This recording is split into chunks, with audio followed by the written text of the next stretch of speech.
Hello guys, I'm gonna share 5 life lessons that I have learned in my 25. That's a very essential for number 1. Do not help with money. माब्लाबाबो फैसाजों help खालामनो नाङा. बाथ्रायाव, खामानियाव गासैयावबो help खालामनो हागोन, but never help with money.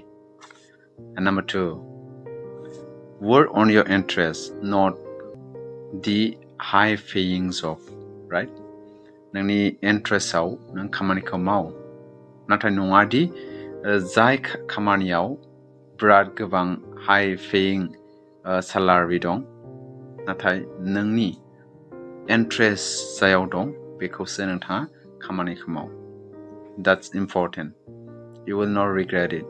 Number 3, invest, do not keep in bank account.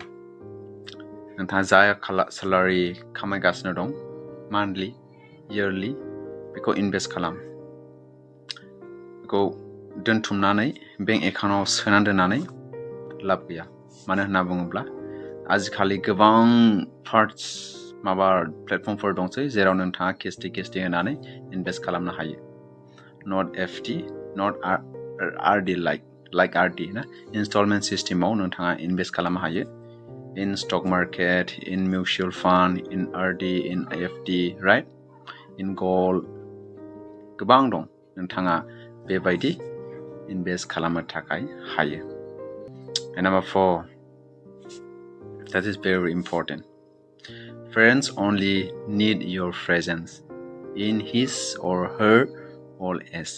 Before he or she passing away, he need you in presence, right? नोंनि बिमा आरो बिफाया थैनानै थांनायनि सिगां नोंखौ प्रेजेन्सआव मोननो लुगैयो.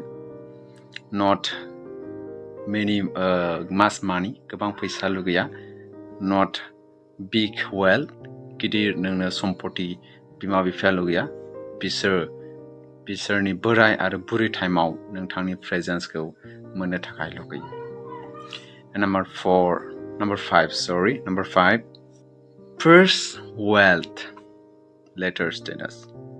जेखि जाया मानो नोंथाङा जेखि स्टेटासआव दङ मानो, जेसेबां खामायो, गोबां खामायथों एसे खामायथों, सिगां वेल्थ बानायग्रोनांगोन, सम्पति बानायग्रोनांगोन, इनकाम सर्सखौ बारायहोनांगोन, later status. उनावसो जा नोंनि शक दं, गारि गाखोनाय शक, राइट? मोजां जि गाननायनि शक, राइट? गोबां जायगायाव बेरायनायनि शक, राइट? बेबायदि गोबां मानसिनाव शक थायो, कार, बाइक, एक्सेट्रा. बे शकखौ उनाव नोंथाङा थिक खालामनो थाखाय हागोन. नाथाय first wealth बानायग्रोनांगोन. What I said, wealth बानायग्रोनांगोन. That's a very important. That's all I learned in my 25 years.